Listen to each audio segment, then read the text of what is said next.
The Affluence webinar. We're doing things a little bit differently this time. We're going to just try something and see how it goes. We're going to talk a little bit about markets and what's going on and how our portfolios are performing. I'm Daryl Wilson. I'm Greg. And we'll just get right into it today, I think. So we're going to give you an idea about how we're seeing the world, how we're positioned for that, a little bit of an insight into each of our funds, and then perhaps just cover off a couple of questions we've been asked as well generally. We haven't done one of these in a while. That's mostly because last year markets went up and treated us pretty well, and so no one worries too much when markets are going up. But now that we've got a bit more of a ruction in the world and a bit more interest in what's going on, we'll probably try to do these more regularly in the future, maybe every quarter or so. Also, it'd be great to get feedback on the format, on what you like, what you don't like. So email us, invest@affluencefunds.com.au, or give us a call and give us any feedback. We'll welcome it.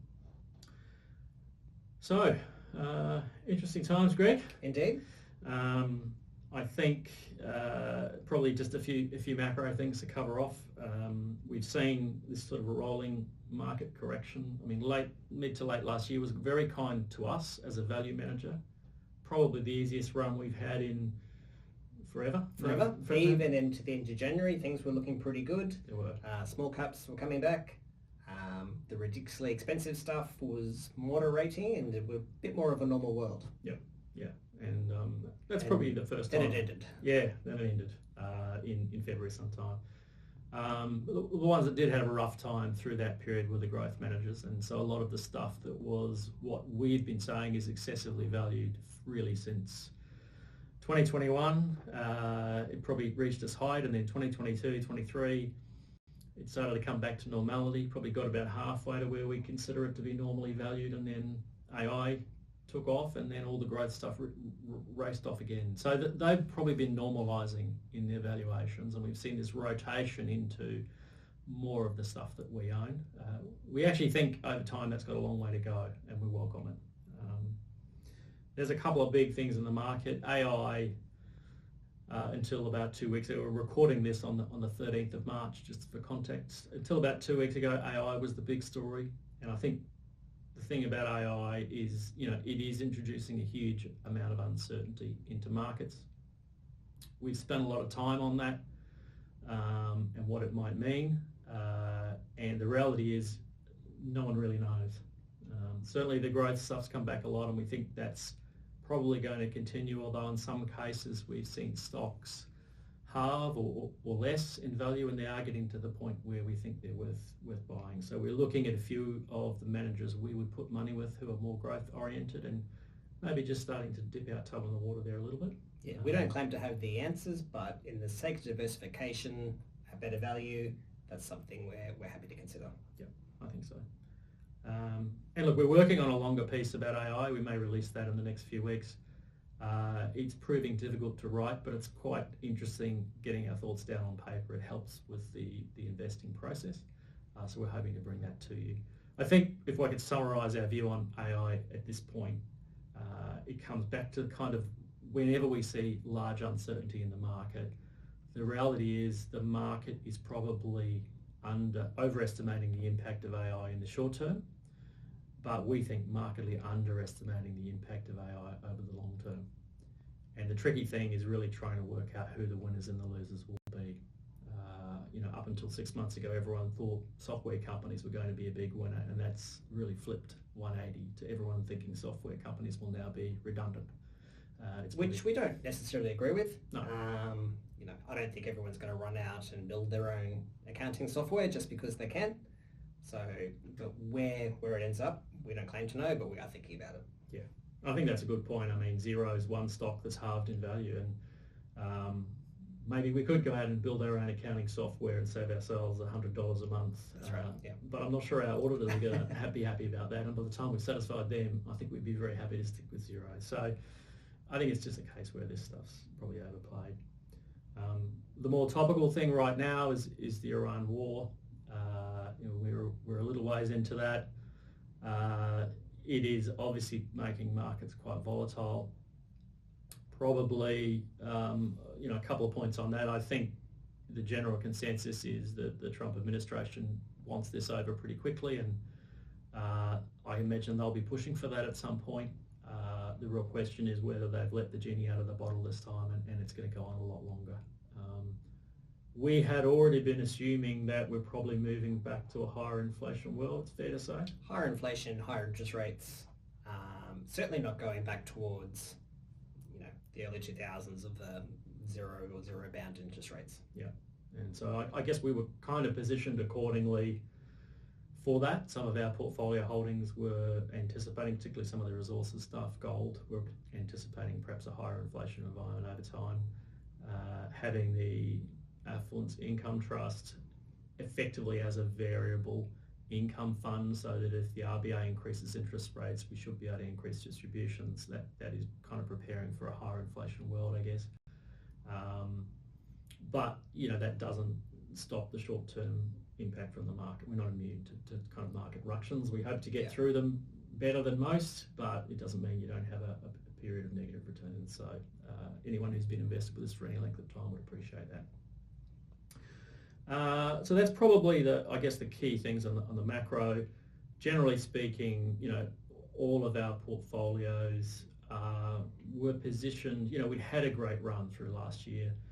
We had been kind of accumulating a bit more cash, probably increasing the hedging a little bit coming into January and early February, particularly in the LIC fund and the income fund. LIC fund and the investment fund. Yep. Which is a pretty standard thing we do as we see markets move up and valuations get a bit toppy in that sort of larger end of the market. And since then, I guess we've just been very cautious in deploying some of that cash. So, we've maybe spent a little bit, but we do think, particularly with AI, it's going to take a few months maybe to figure all this out. And so we're not rushing in to throw a lot of our cash into the market immediately. We're just taking quite a cautious approach at this point. I think it's probably a fair assessment of where we're at. I think so. Portfolios. Yep. And if we look at some of our funds, we might run through the funds themselves, just give you a brief outlook of sort of how we're positioned and what we're seeing. Should we start with the LIC fund? Start with the LIC fund. All right, I'll let you do that one. So ALF's now only 2 months away from a 10-year track record, so that'll be a nice little thing to have. It's done very well over that period. We'd say for the last 7 years, we've been fighting against discounts blowing out. At the time, we thought it was a little bit more of a temporary phenomena. It's kept going. We have been pleased, though, that for that period, or during this period, we've still generated pretty good returns. There's always opportunities. There's always, a special situation we can find with a catalyst that's going to cause a re-rating where we can make some extra return. And that has worked, even though discounts have mainly kept increasing during this period. We still think that our current portfolio has a lot of potential. So we're probably sitting today around a 26% discount to NAV. And even though some markets have come back a little bit, we still think, valuations in general for large caps are still quite expensive. So our portfolio has a definite bias towards small caps, resources, and some property related stocks, all of which, especially in March, have become extremely unpopular. So that's probably the areas we have been sort of focusing on our buying. But there's a lot of value there. So over the next it might not become evident quickly, but over the next 3 years, we think there's a lot of embedded returns there that are looking, a way to come out. So, we think that overall, with, significantly better value, way more diversified than the ASX 20 or even the ASX 200. And we have sort of, different ways to win depending on what happens in the portfolios. Yeah, I think so. And I think we're probably carrying a bit more in REITs in that fund than normal. Yep. So we've got a few opportunities there at the moment. Yep, and so we've probably got, probably the most we've ever had in property-related stocks, sort of 16-17%, but across a wide range of sectors. So we have a little bit in office, which, is a potential AI loser, but these stocks are trading at sort of 30, 40, 50% off. Yeah. So we wouldn't imagine owning them at NAV, but at these sort of discounts, they're interesting. Yeah. I mean, that's sort of a level that's almost the prices office buildings trading out of the GFC. That's right. It's that level of discount. Yeah. And they're not vacant now. So that's the difference. So, people are kind of assuming maybe in 5 years' time, we're going to have some big issues. It's certainly not the case now. There's high occupancy. and you are going to get paid a very decent distribution while you wait for this period. We've got some private hospitals in HTW. Again, there's some tenancy issues going on there, but this is more than 60% off at the moment. So look, that's very interesting, and that price is getting sort of hard to lose. Data centers, we have a little bit of some agricultural investments, so it's very well spread around the types of things we're investing in. Yeah, for sure. So look, that LIC fund, I think now, as Greg said, we'll have a 10-year track record in a month or two. We're very proud of that track record, very proud of what we've been able to do in a market which hasn't been that kind in terms of those discounts expanding. But if we look forward and say, well, from here, and I think those discounts have been pretty static now for the last 3 or 4 months. Yep. So it was actually coming in until the end of Jan. Yep. It's moved out a little bit, but look, they really can't get too much bigger. You get to an absolute point with these things, they can't, get to 50-60% in general. No, I think when you're sitting on a portfolio, the elastic band only can stretch so far. Yeah. And the activists come in, the managers come under more pressure, you see things happening because they kind of have to at that point. Yeah, absolutely. Not everywhere. I mean, part of the sector, there's plenty of LICs we consider to be uninvestable a lot of the time, but for the ones we own, there is a limit to how much those discounts can expand. Yeah. So that's the LIC fund. The small company fund I'll touch on very, very quickly. It's wholesale only, so if you qualify as a wholesale investor, it might be worth looking at. That portfolio has again done pretty well over the last 2 or 3 years. It's small caps, so it is obviously quite volatile, more volatile than the market, but much like LICs, I would say the level of absolute discount available, when we look through that portfolio, it is very, very attractive portfolio. If you sort of apply some sort of normalization over 2 or 3 years, there's a whole mixture of different types of opportunities in there.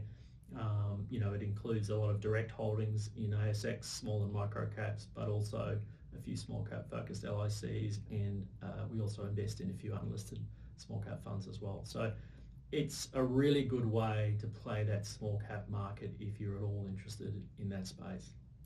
So I recommend you have a look at that if that's the case. Okay, so next we've got the Income Trust. Income Trust. Which is our baby, our newest baby. It's only, 2.5 years old? 2.5 years. So look, I guess short track record, but we've really achieved so far what we set out to achieve. So we've paid a distribution every month. Historically, we've been paying a little bit above our target return, which is the RBA cash rate plus 3%. So I think when we started, we probably had 3 or 4 interest rate reductions on the way down. Mm-hmm. So we've maintained that, we've paid a little bit above the target. We were comfortable too, and it seemed the risk versus return seemed well worth it.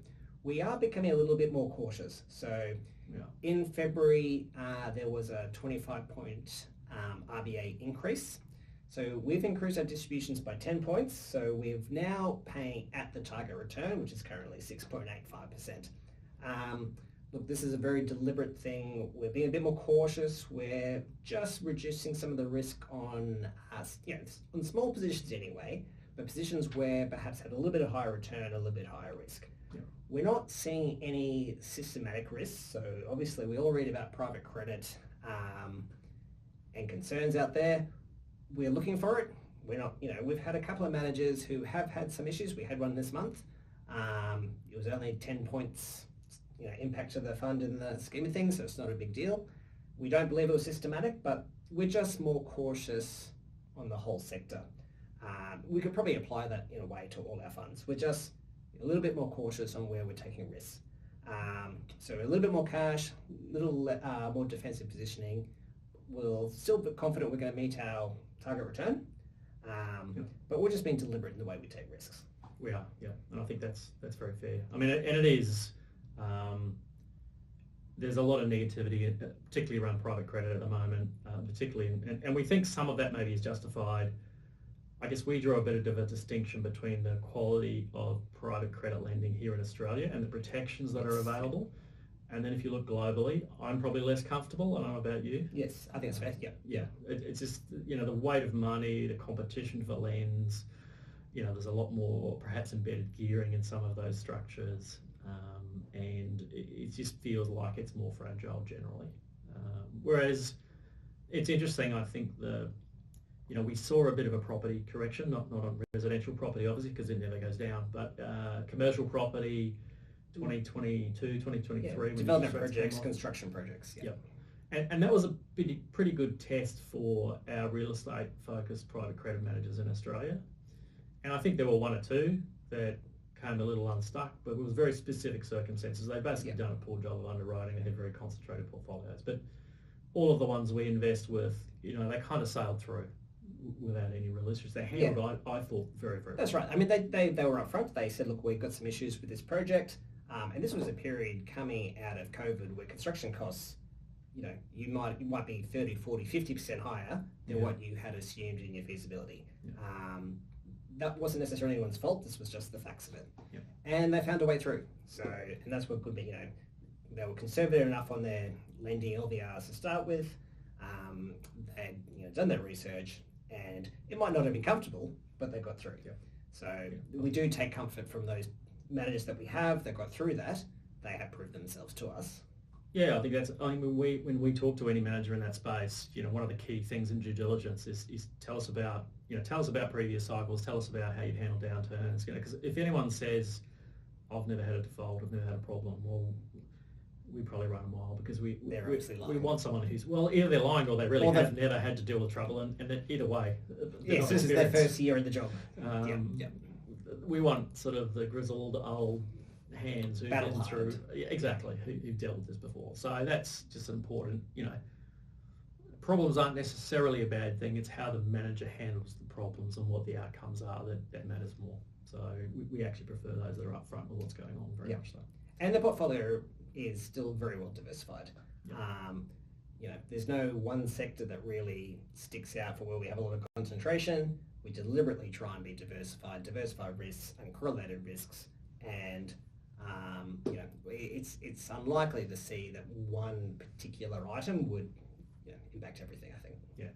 Yeah, that's very fair. I mean, that's part of the big things when we set that up was diversification and portfolio liquidity, making sure we had a whole range of different managers doing different things in different sectors and different forms of liquidity. So that probably brings us on to the Affluence Investment Fund, so at the moment, as always, that fund is giving you also an access to our other three funds.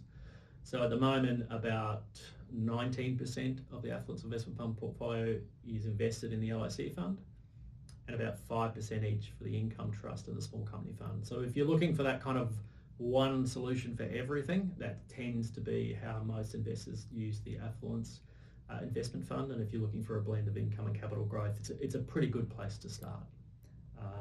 So we're pretty happy with that portfolio. I think other than those investments in the other funds, literally there are about 30 other managers and various other things you're getting access to. It's very, very diversified. There's not really any large weighting to any particular investment. Again, we're carrying more cash than usual, so we're probably sitting at about, 7 or 8% cash? Yeah, 6-7%. We're still rotating a couple of things in the portfolio as well. So one of the things we're doing at the moment is probably dialing down some of our fixed income exposure and refreshing that cash bucket a little bit, so that if this market does get a bit wilder, we're going to have more money to perhaps look at investing in some of the equity situations. We've been buying a few REITs in there as well. A few REITs. Again, looking at a few of the growth managers that have had horrendous years, so to see if there's something we're comfortable with there. Again, increased diversification, take the opportunity when there's quality growth stuff is seemingly at a reasonable valuation. Yeah, and that is something we're looking at very closely. We've got a lot of managers we like in that space. We've just been very patiently waiting for a better entry point, and we're starting to get that now. So I suspect, again, if this market keeps being volatile, we'll probably put a bit more opportunities in there. So that's part of the reason we're carrying that extra cash. We've maintained our resources exposure, so we've got a mixture there. It's probably about sort of 6 or 7% directly, but there's also some other exposure through quite a few of the other equity fund managers that we've got as well. So it might be maybe 8 or 9% look through. Yeah, and that's a mixture of things like gold, which gold producers. So we don't really hold gold direct through these funds, but they do own gold miners, and then more, I guess, useful metals like copper, lithium, so stuff that electrification of the world, data centers only get built if these things get mined. So that's sort of our way at the moment of really playing the AI cycle is actually through resources. Yeah, and we think that's probably the best way to play it, because if even half of the data centers and robots and cars get built that are kind of expected to get built, there's no way there's going to be enough resources. No. I mean, you just can't, at the current prices, pull this stuff out of the ground. No. You can't get it. It's relying on mines that haven't even been built yet in 3 or 4 years. And we know these things all take time. So for us, it's almost the best way to play AI, where if we're right, then if the AI is right and there's going to be a huge increase in resource pricing, if we're wrong, we're probably not going to lose that much. No. So that's probably the key points on the investment fund. Anything else I've missed there? I don't think so. Just looking through the portfolio now, I think we're actually pretty underweight global equities. We have been for a long time. We have, and that's been it's probably been a mistake for some of that time, but for the last 6 months and now, probably not so much. So we're pretty happy to be where we are right now. The US especially, still every way we look at it, just looks crazy expensive. Yeah. And I just can't see that changing anytime soon unless we have a massive correction. I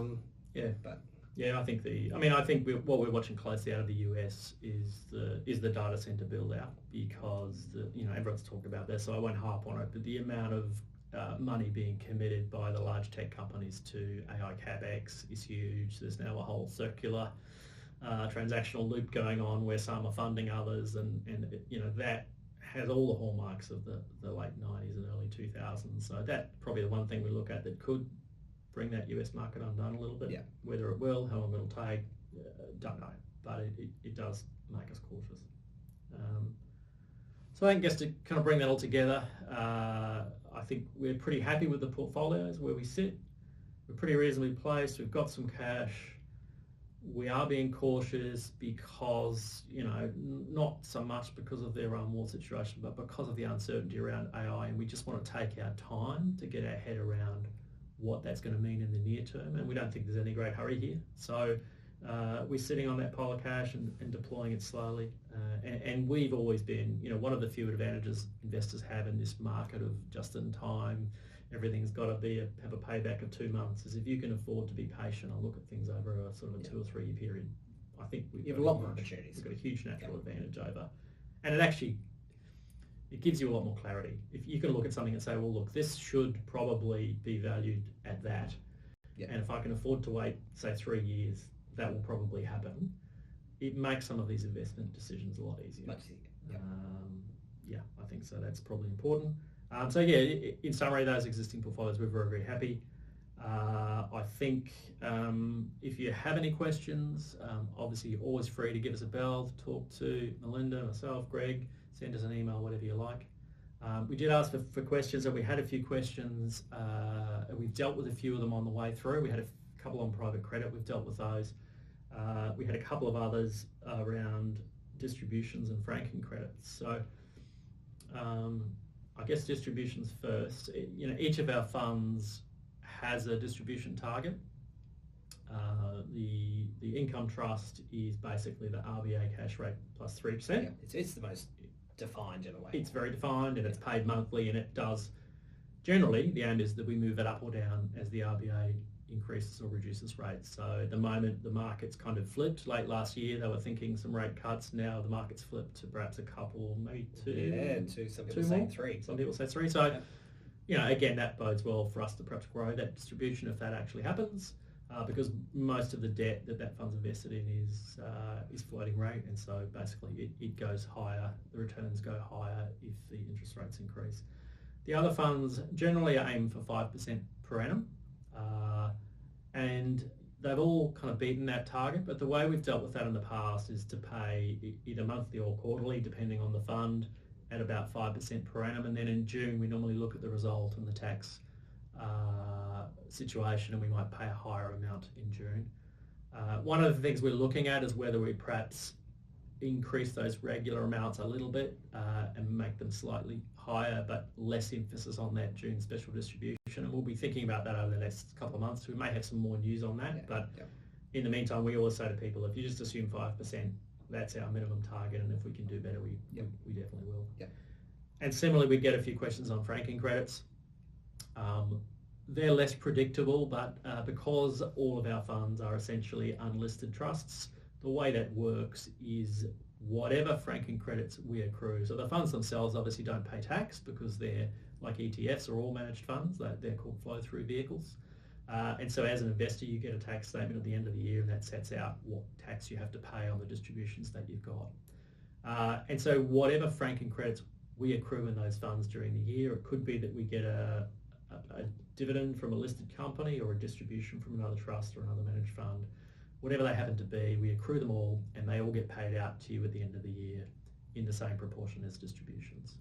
So it does vary from year to year, and it varies from fund to fund, but I would say in general terms for the LIC fund, it's usually adding like 0.5% to 1% per annum to the returns as a franking credit. So that's probably the highest returning one for franking credits.